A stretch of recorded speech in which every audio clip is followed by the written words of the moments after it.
Information Center. Name's kind of wonky and it really doesn't encompass everything I'm doing these days, but that's what we have for now. So the talk today is citizens advocacy and defense of biodiversity in the context of logging on private lands in California. Now, can you go to the next slide, please? Thanks, Sylvia. So I want to tell you a little bit about EPIC first and foremost, and then we'll get into the work that I do a little bit. So this is our mission statement. The EPIC mission statement basically is that we work to protect and restore ancient forests, watersheds, coastal estuaries, and native species in Northern California. How do we go about that? We use an integrated science-based approach combining public education, citizens advocacy, and strategic litigation. Now that sounds like an awful lot, and it is, especially for a small group like us. Before you go, please check out the table behind you. That's got some EPIC materials on there that hopefully you'll enjoy. Next slide, Sylvia, please. Thank you. So what do we do? How do we accomplish this goal of protecting watersheds and restoring forests? Well, we have several program areas. Excuse me. One is industrial forestry reform. That's the work that I do. One is public lands. That includes both national forests and state parks and forests. Biodiversity protection, that entails Endangered Species Act work. We do listing petitions, we do lawsuits, we do various other things to protect biodiversity, and all of our programs really sort of bleed into this concept of protecting biodiversity. Clean water, healthy rivers, this again is sort of integrated into everything. We deal with dewatering issues, we deal with water quality issues. We engage with the regional water quality control boards. We do all these things to make sure that we have clean water coming off of our forests. And why do we need clean water? Well, everybody drinks the water, right? Fish need water. That's a basic concept, right? Fish need water. We care about fish because fish are yummy, right? So that's, it all makes sense. Go ahead, Sylvia, next slide. So our industrial forestry reform program. There's some basic facts here that I wanted to point out to people. In California, there's 13.2 million acres of private forest land. That out of 33 million acres of forest in the state of California. So that's a huge chunk, and the majority of it is owned by a couple of very large landowners. There's a small group of folks that own the majority of this property. We monitor 7 counties through 2 regions of the state. That's not a lot. It seems like a lot, but it's really something that's pretty manageable, at least for me. Now, I don't have numbers from 2012 yet. These are my 2011 numbers. There were 239 THPs, timber harvest plans, which I'll describe later, filed in the 2 regions that I cover. We only commented on 35 of those. So we don't use a shotgun cover everything approach. We use a very strategic, information, science-based approach that sort of gets at some of the core issues to try and demonstrate what the holes, what the problems, what the needs for fix are with the private industrial forestry reform landscape in California. Next, please. So the question becomes, as we talk about biodiversity, what is it? What is it? Anybody have a clue? Go ahead. Biodiversity is basically the number of species that an area can contain. The highest level of biodiversity, for example, occurs in the Amazon rainforest, while the lowest level of biodiversity would occur somewhere in a desert region, such as the Saharan desert. Okay, well that's one good explanation of what biodiversity kind of is. So what does it mean? And why do we care, right? Why do we care? Well, clearly there's a utilitarian value. People like, there's a couple things here. Utilitarian and economic impacts. I mentioned fish. Everybody likes fish. Why? Because fish are yummy, right? So we care. This idea of future generations. We are, in many respects, stewards for not ourselves, but what comes down the road many, many, many years from now. And that's a hard concept for people to grok because we can't see 2 generations down and understand what the consequences of our behavior really are. But they are significant, and we have to be able to understand that. Intrinsic value. This intrinsic value and right to exist. These 2 things kind of go together, whereby you know, they have this special value all of their own. They contribute something special, something intangible to the process of this world, to the workings of the world. And finally, this idea of compassion. You know, here we are at the top of the food chain, at the top of the industrial landscape. We can do anything we want. We can tear it all apart if we want. Why? You know? We need to have some compassion to understand that everything is interconnected, everything works together, everything has a right to be here. Next slide. Rob, can I just comment on that? Yeah. Your last words about everything is interconnected. That seems like it should stand alone and be called out. The fact that, you know, ecology is a web, and, you know, even apart from the intrinsic value of one species, that it has a right to exist, but if you remove that, the consequences of unraveling threads around it in other species, hard to predict, but there are usually consequences. Absolutely, and again, and the part of that, Noah, that's insignificant to me is it's hard to predict. Yeah. That you cannot plan for every single circumstance that you might cause as a result of your activities. You have to be able to analyze it, but you can't always predict it. There's just not, you can't see that far ahead, as I was saying sometimes. So, options for protecting biodiversity. I'm not going to read this all to you. I just want you to understand that there's a lot of possibilities. And I want to point out this concept of direct action. You know, citizens advocacy through action. That's the basis of democracy. That's how we got democracy in the United States, right? Was this basis of citizens taking this concept of freedom and egalitarian government and pushing it forward against these really hostile and totalitarian forces. So let's keep those things in mind, that when you see people out there with signs or people blocking roads or people locking down to equipment, keep in mind that that's the basis of our democracy. Next slide, please. So, protecting biodiversity on public lands through advocacy, education, and strategic litigation. That's what we do, that's what I talked about. This talk, folks, is largely going to focus on litigation because that's how we got to where we are. Go ahead, Sylvia. So, in California, private lands logging has been regulated since at least 1945 in some way, shape, or form. Very early on in the process, the state of California began to realize that the regulations that were in place, or the process, I should say, that was in place to protect public trust resources on private lands were not working.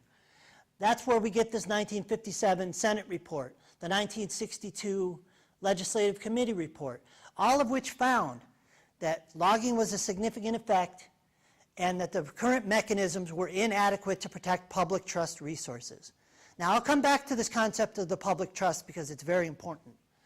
Now, the significant case, the sort of watershed case that came about in 1971 was this Bayside Timber versus the County Board of Supervisors, where the appellate court of the state of California found that the existing Forest Practice Act that had been in place for several years was unconstitutional, primarily because of the constitution of the Board of Forestry, which was just industry folks at the time.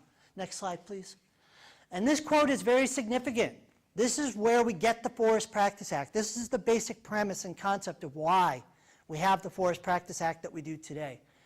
It is truly a fundamental issue whether the state's environment and ecology and public generally are being protected. Since the legislature has chosen to delegate such lawmaking power, that its failure to prescribe any standards or safeguards to preventive use impresses upon the act constitutional taint. Okay? In other words, the legislature just handed to the Board of Forestry the authority to regulate the industry. And what did they do? They put the industry on the Board of Forestry. So the industry regulated itself for a very long time. Sylvia. In 1973, we get the California Forest Practice Act as a result of all this. Now, I want to point out, again, I'm going to try not to read everything, but this is important. The intent of the Forest Practice Act is to ensure the goal of maximum sustained production of high-quality timber products while giving consideration to all these other values that the public and the state have an interest in protecting. Now, next slide. Thank you. What do they mean when they say while giving consideration? There was great debate in the 70s, and there's great debate today about what is meant by while giving consideration. Now, this is wonky, and I apologize for all the text, but I will read the underlined parts which are important. This comes from an Attorney General's opinion in 2009 that was solicited by the Board of Forestry.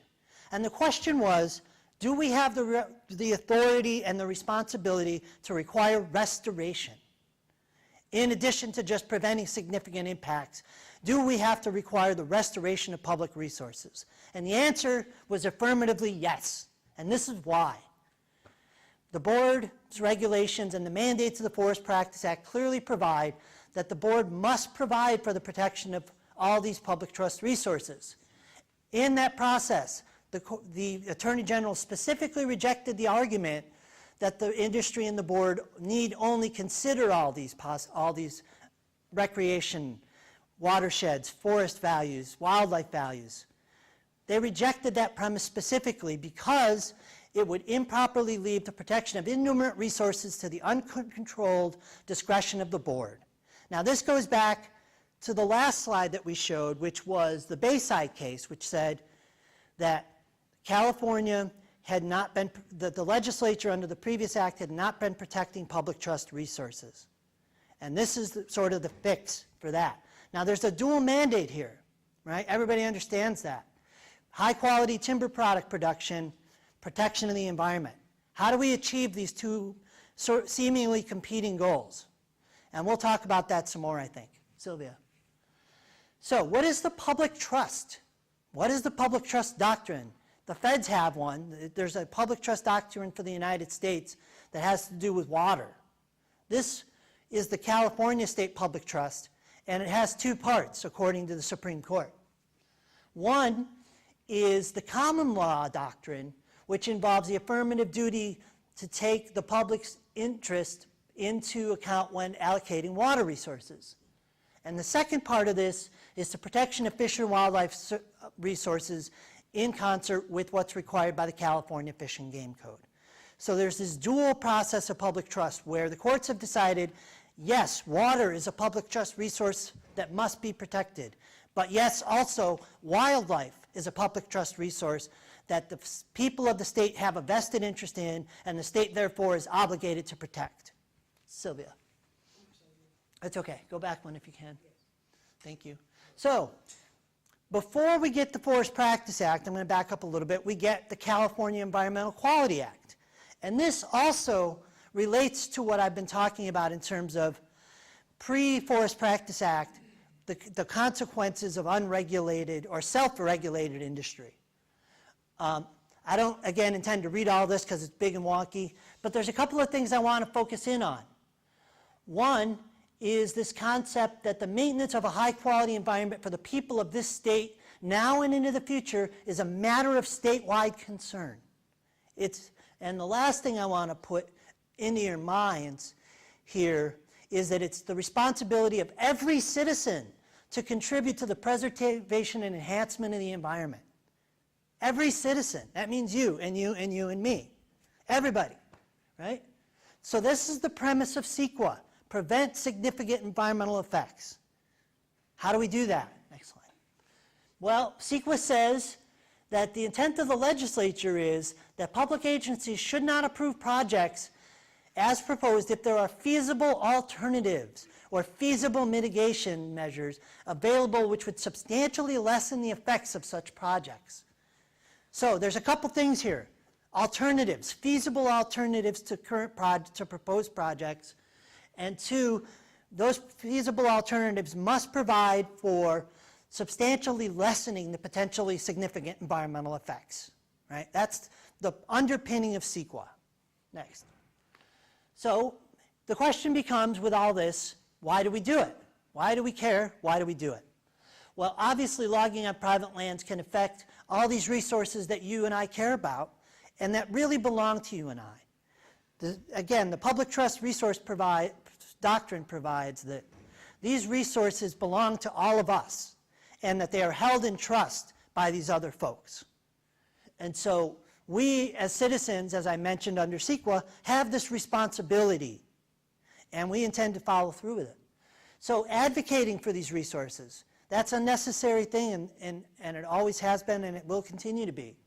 And watchdogging the industry in the state, that always has been necessary, and it always will be necessary, it seems. And ensuring compliance with applicable laws. That's one of the big ones that we use. We use a science-based approach, absolutely, but we also use this policy, regulatory, legal framework that we put forward as we go about our work. Next. I'm sorry? Explain that photo, that's a logging path? Can you go back, Sylvia? One, please. That is from Sierra Pacific Industries logging. I believe that is Lassen or Modoc County. Is that, Can you put out what the light and dark? Oh, sorry. Clear cut, not clear cut. Clear cut, not clear cut. is that I'm sorry, I don't understand the question. or is that okay? That's, Well, I'm not going to put a moral judgment on it. I'm just going to tell you that's what happens. Next slide, please, Sylvia. Thank you. So, forest practice rules. What are they? Where do they come from? And what's their purpose? The purpose is to implement the act in a manner consistent with all other laws. That includes the State Endangered Species Act, the Federal Endangered Species Act, the Federal Clean Water Act, the State Clean Water Act. All these laws and regulations must be complied with consistently when you're promulgating forest practice rules. That's the intent. Doesn't always go there, but that's the intent, right? Next slide, Sylvia. So, a timber harvest plan, what is it? It's a discretionary permitting process for private landowners. Discretionary, that's a key point. What I mean when I say discretionary is the agency can take all the information and then make a decision based on their discretion that says, we think that this is the best approach. There is no required decision under a discretionary permitting process. They can approve, they can disapprove, they can modify. So just to underscore that point, you're saying there's not a fundamental right to harvest timber in the sort of general sense. It is at the discretion of the agencies to allow it in the way that they choose to? I mean, Well, that's tough. I mean, that's a tough, the rules in the act both are pretty clear that the cutting of trees per se should not be considered a significant adverse effect. But it's clear that it's regulated. It's not preventable necessarily, but it is regulatable, I guess is the point I'm trying to make. yeah. So the rules and regulations come from from the current iteration of the Board of Forestry, incarnation I should say. And the review and approval process is administered by CAL FIRE, the Department of Forestry and Fire Protection, as a lead agency. CEQA and THPs are a functional equivalent of CEQA, which I'll get into. CEQA requires that there is a multidisciplinary interagency review process for projects. Now, in order to accomplish this, they designate a lead agency, whereby this agency takes all the input from the public and the other agencies and makes a discretionary determination. And, as I said, it's a functional equivalent of an EIR, which is a CEQA Environmental Impact Report. And I'll talk about how we got to this standard of it being functionally equivalent. Sylvia. So I want to decode a little bit of the alphabet soup for people, because I speak in alphabet soup a lot. Just abbreviations. What are we talking about, right? So just a few of these. I mentioned CAL FIRE, Department of Forestry and Fire Protection. We have now DFW, not DFG, but DFW, Department of Fish and Wildlife in California. We have RPFs, Registered Professional Foresters. We have CEQA. We have the CCR, and I don't mean Creedence Clearwater Revival. I mean the California Code of Regulations, right? Public Resources Code, Forest Practice Act, Forest Practice Rules. This is just some of the stuff that I'm trying to get at, people to decode some of this lingo. Next slide, Sylvia. So important definitions. We've talked a little bit about some concepts. Forest practice rules refer to some very important definitions. Now, the one I want to point out to you, one of the ones I want to point out to you is this concept of feasible. We talked about feasible mitigation measures and alternatives that would substantially lessen environmental effects. How do we get to a feasible mitigation? What is feasible? Basically, the forest practice rules define feasible as something that's capable of being implemented within a reasonable period of time, taking into account all the factors that you have to take into account: legal, environmental, social, technical. Can it be accomplished within a reasonable period of time? That's what feasible means. The other definition I want to point out to you is this idea of significant adverse impact on the environment. What does that mean, right? Basically, the rules in CEQA define that as a substantial change, whatever substantial change means. And there's not a lot of forward thinking on what substantial change really means, right? The other one I want to point out is substantial evidence, and that's a CEQA guidelines definition. Lead agencies in making their determinations of whether or not a project will have a significant adverse effect and whether or not they can approve need to have what's called substantial evidence. And what is substantial evidence? Well, CEQA tells us that substantial evidence is facts, reasonable assumptions based on facts, and expert opinion based on facts. So what do we need? We need facts, right? Sylvia, next slide. So rule sections. I don't want to get into too much of the left-hand column here because that's all mumbo-jumbo for you. But abbreviations, definitions, ratings and standards, cumulative effects. We'll talk more about cumulative effects. Silviculture, i.e. are you clear cutting? Is it selection? Is it rehab? Is it variable retention? What is it?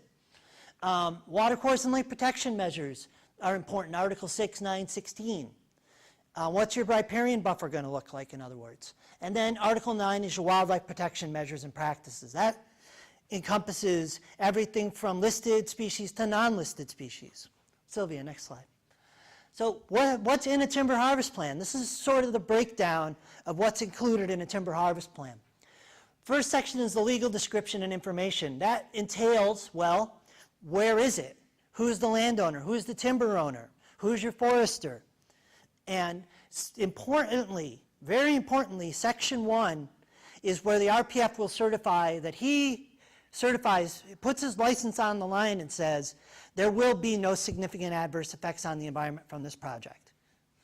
Number 2, Section 2, operational measures. This is what your licensed timber operator will use when they go into the field. These are the enforceable provisions of your plan. What is your silviculture? What are your post-harvest stocking measures? What are your yarding methods? What are your enforceable watercourse protective measures? What are your enforceable wildlife measures, etc.? Section 3 is the documentation section where you explain all that stuff. And that also includes your alternatives analysis generally and your wildlife scoping. Section 4 is cumulative effects. Now, cumulative effects I'll try to describe a little bit later. But the concept is that when one thing adds to another, you get not just the effects of all those things, but an added effect of all those things combined, right? So Section 5 is attachments, what we call attachments, and that includes things like technical assistance letters from an agency on wildlife issues, notices to downstream landowners, survey data for spotted owls or plants or whatever, erosion hazard calculations, that kind of stuff, notifications for domestic water supply intakes, that kind of stuff is included in Section 5. And Section 6, very simply, is the archaeological addendum. In California, the state has to evaluate impacts to cultural resources. However, that stuff is confidential, and it does not come out to the public. Next slide, Sylvia. So, Section 2, I talked about, this is where the rubber hits the road. This is where your LTO will implement your timber harvest plan. So, some very important items. Silviculture, yarding, erosion hazard rating, winter ops. All this stuff is enforceable in your plan at some point in Section 2. So I'm not going to read all this. I just want people to understand that this is sort of the structure of it, and this is what's important. Next slide, Sylvia. So I talked about CAL FIRE as the lead agency. Here is, according to the rules, the standard of review. The director shall review plans to determine if they are in conformance with the provisions of the PRC, which require that the board adopt the rules adopted by the board be the only criteria employed by the director in reviewing plans. The rules of the board be the only criteria. Now, this is true. It's in the rules, right? But it's also not true, and I'll explain why later. Go ahead, Sylvia. Okay, so there are conditions under which you cannot approve a timber harvest plan in the rules. There are several. There are A through, I think, G or H at this point.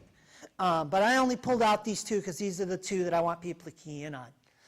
One is C, and that is, if there is evidence that the information contained in the plan is incorrect, incomplete, or materially misleading, or is insufficient to evaluate significant environmental effects. So those are the criteria that you have to argue if you want to kill a timber harvest plan, right? You have to say it's incomplete. You have to say it's misleading. You have to say that the information that's there is not adequate to make a determination. Kill And or I'll- modify. Or modified, right. So that's, and I'll explain more about this as we go. And the other one is D, which provides that you cannot have take of a listed species, whether it's listed by CISA or FISA. Take, of course, is defined differently under FISA and CISA, so I'm not going there today. Next slide, Sylvia. So this is the process that's been established for timber harvest plans. Within 10 days of receipt of the plan, the Department of Forestry will assign it a number and give it a cursory review to decide, is this complete, is this adequate for us to continue our review? If that is the case, a pre-harvest inspection is generally scheduled, and that's where the interagency multidisciplinary review team process really kicks into effect, in theory, if the agencies participate, which sometimes they do, sometimes they don't. The agencies are not required to do this. They do it on their discretion and as their time and their resources permit. So after the pre-harvest inspection, the agencies will prepare reports called pre-harvest inspection reports and make recommendations to the landowner and the forester. Now, the forester will generally respond to those, and when they do, there will be scheduled 20 days later what's called second review. At second review, the forester and the landowner and the agencies sit down and get together and say, here's all the recommendations, here's what's been agreed to, here's what hasn't, how do we work it out? Can we recommend this plan for approval with the mitigations that are included, or do we need more? So, 10 days after that review, public comment closes. The public comment period is open this whole time, up to 10 days after second review. Now, 15 days from that date, the director must make a determination as to whether or not the plan is in conformance with the rules in the Act, unless they get an extension from the landowner. Sylvia, next slide. So what happens after it's approved?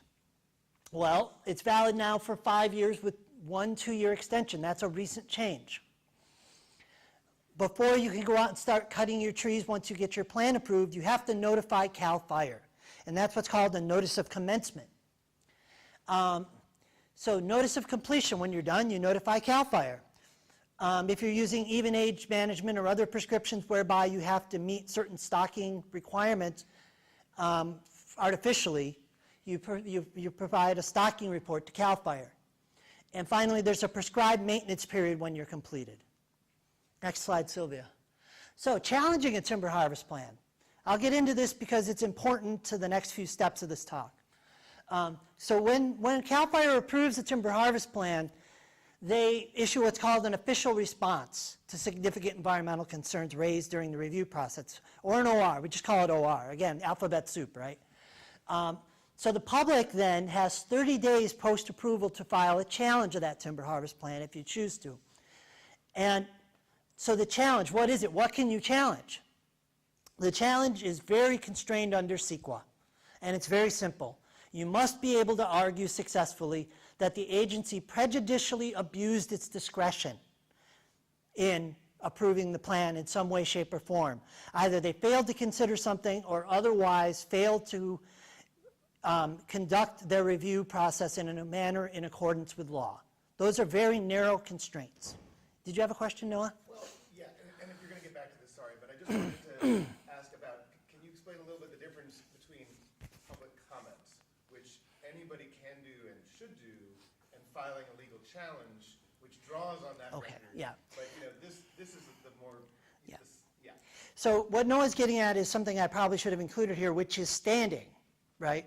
In order to have standing to file this case, you have to have engaged in the process at some point through a formal comment somewhere, right?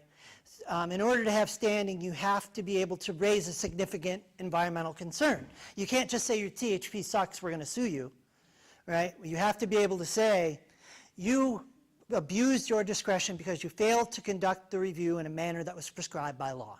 Does that answer your question? Does that get to it? Great. And then, so the other concept here that's very important to understand is what's called deference.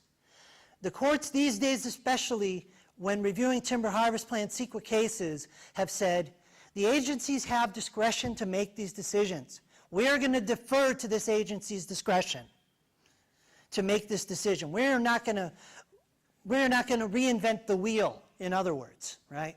We are going to defer to this agency's discretion. And that's been a real problem in challenging plans in the recent years. Go ahead, Sylvia, thank you.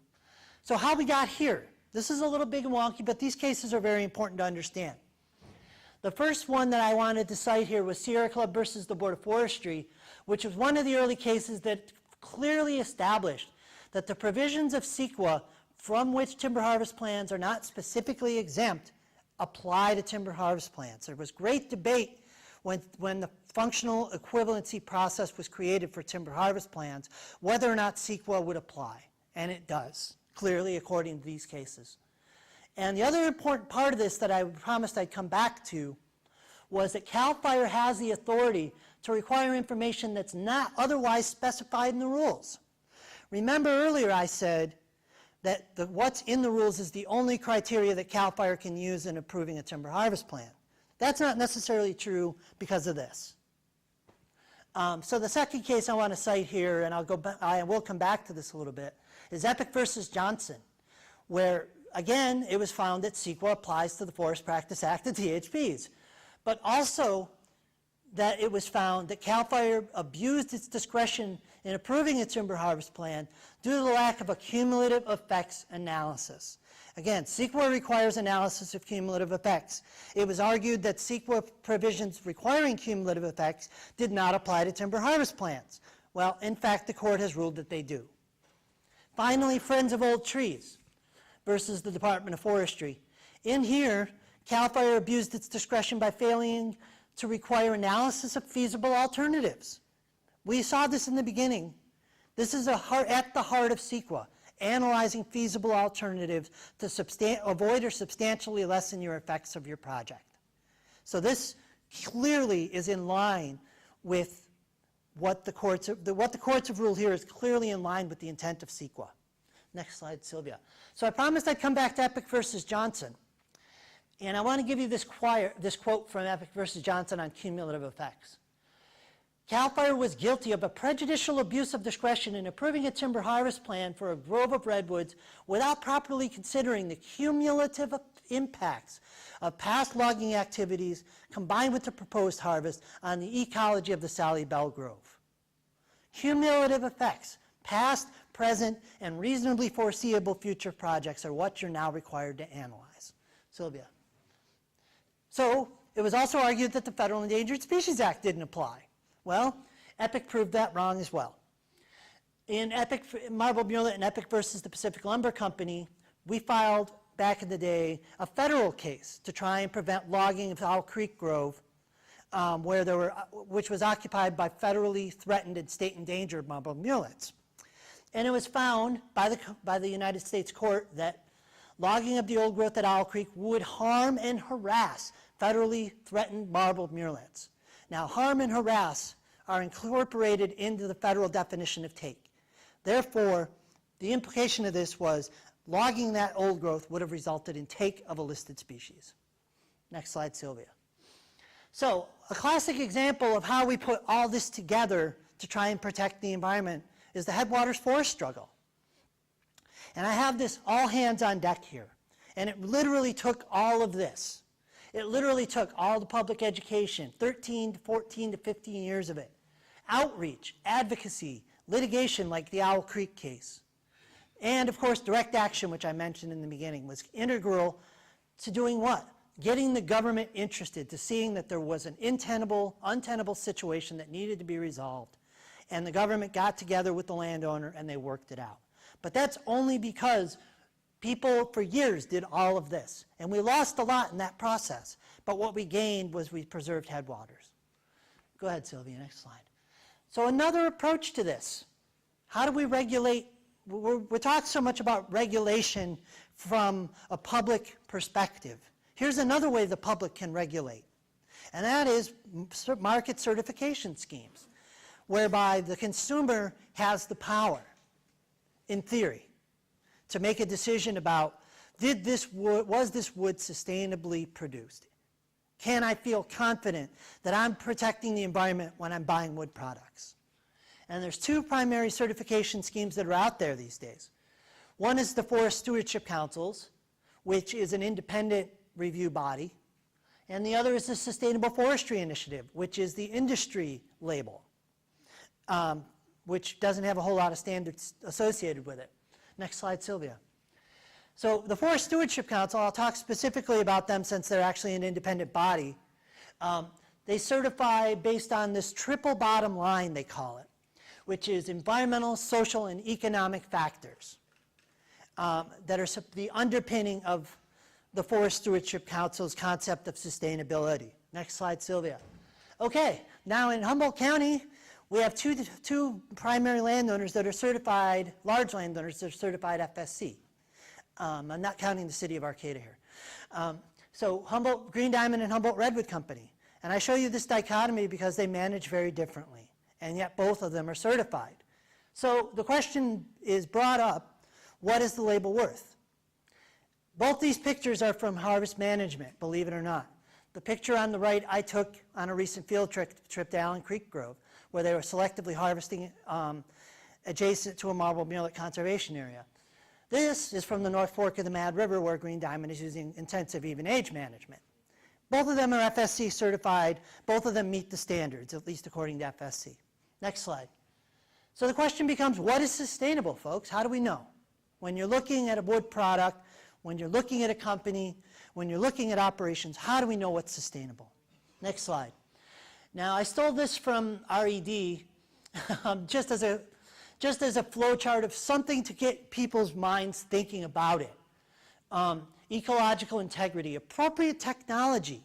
That's an important piece to this when you're talking about timber harvest. Are you using tractors? Are you using bulldozers? Are you using skyline cable yarders? Are you using shovel yarders? What are you doing? And is it appropriate technology? Social justice. This concept of social justice in the context of private property is a dichotomy that we all kind of need to understand. And then the last one I want to put into play here is participatory decision making. Again, very difficult on private lands, but we have some sense of participation in this process through the CEQA process, through the review of timber harvest plans. Sylvia. Questions? I'm done. Questions? Yeah, go ahead.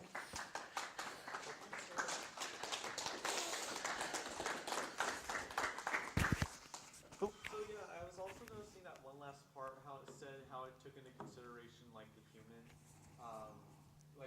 like the realization of like self-esteem and human realization. How hard is that to determine under law? Like I know that for every individual person, they have a different perception of what would feel like where they have a place to go, an avenue where they have self-realization. You know that one last part? Yeah. You know what? To me, that has to do with this concept that every citizen has a responsibility, and your job is to realize that responsibility. That's how you grow into this responsibility as a citizen. You have that responsibility. Does that make sense? And that's how you realize this self-esteem, this self-awareness, is by engaging and becoming part of the environment.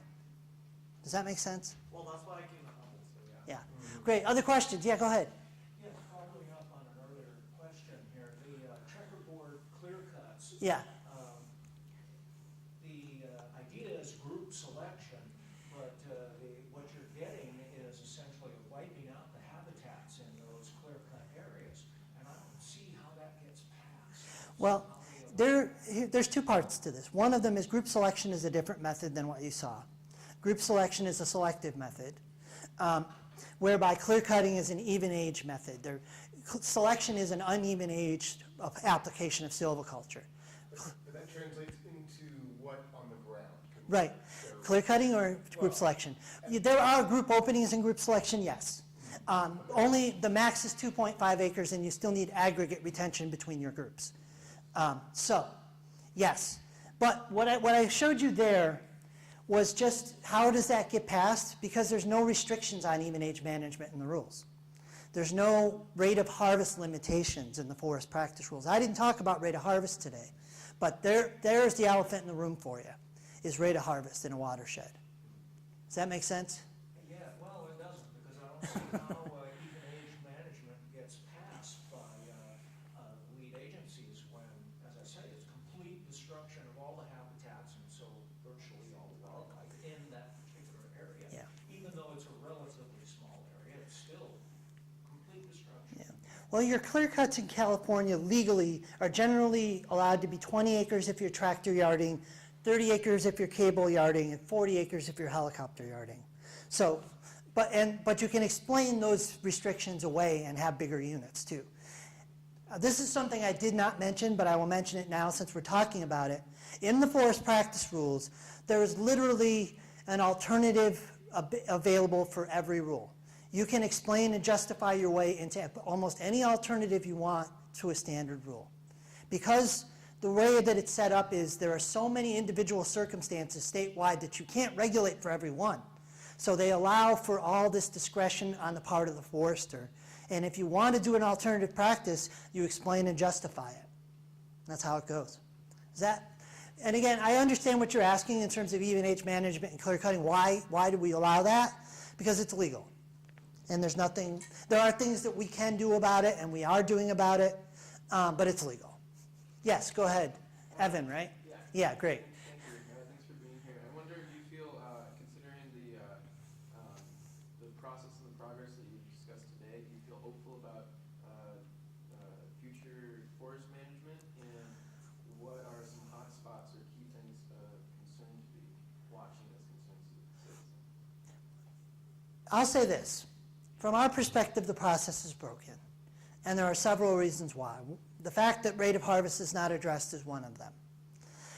The other part of it is that maximum sustained production of a high-quality timber product is not really occurring either. You look at these companies, and I hate to point fingers at Green Diamond, but they harvest on a 40 to 60-year rotation in the redwoods. In the redwoods, even age management on a 40 to 60-year rotation, with trees that grow 2,000 years old. We have a rotation of 40 to 60 years. Could you explain what quality of wood that is? So, well, here's the problem with that. When you clear cut on such a young rotation, such a young age, the redwoods do not have enough time to develop heartwood. They develop nothing but sapwood, and it's very weak, and and it rots. It's not a very high quality product on the market. But can't you dye it? Well, of course you can. Right. I know. Yeah. So that's the other elephant in the room, is that what's a high quality timber product? And how are we defining it? And what's maximum sustained production mean? What does it mean? And how do you achieve that while giving consideration to all these other things that we care about, right? And Green Diamond is wood is certified. Yeah, they are FSC. I went there, yeah. Other questions from folks? Yes, go ahead. I would just add to that also, so the salmon are yummy, there's a big gap in the fertility of the forest, since for centuries there were hundreds of thousands of them being brought and eaten and then pooped out throughout the forest. Absolutely. To even regrow the forest, there's a big lack of nutrient cycle as far as being broken. Yeah, you know, Andrew, who just walked out, unfortunately, was here. He had a presentation that I was at earlier this year where he said, where his presentation was, fish need trees, but trees need fish, right? Because of that exact reason, for the nutrient capacity of the forest. Absolutely, yes. Other questions? Yes, Noah? I have two. One Okay. is, if people wanted to get a copy of this excellent PowerPoint that we had to go through pretty quickly, could they do that? Could they contact you? And Absolutely. Let me, how would they contact you? let me see here. There's resources here. I can give people who are interested my card, but there's our website. Go there and you can start there. This will be on our website at some point in the next couple of days. Well, and that leads me to my other question, which is, isn't it true that in addition to being a very effective science-based, community-powered advocacy organization, also a really fun group of people who love good events and have a dynamic. Oh, this reminds me. Thank Is there any you. room for volunteers and interns? You know what, this reminds me of several things. Thank you for bringing this up. First of all, yes, if you are interested in volunteering or interning, please come by our office, 145 South G Street. We are always, always, always looking for more bodies. I see several of the bodies that work with me here, and that's awesome. So that's one. The other thing is November 1st, the Mateel. We are having our annual dinner and fall celebration with the Coop, I believe they are. I can't remember if that's how it's pronounced. Thank you. Hip-hop group, they're, according to most reports, they are excellent. Please come. It's a great evening. You can buy tickets just for the dinner if you're not interested in the music, or you can get the whole package. So there are flyers on the back table to that effect, and there's also literature on the back table from Epic. Anything else? I'm over time, I think. It's almost noon, so. That's it. Thank you, everybody.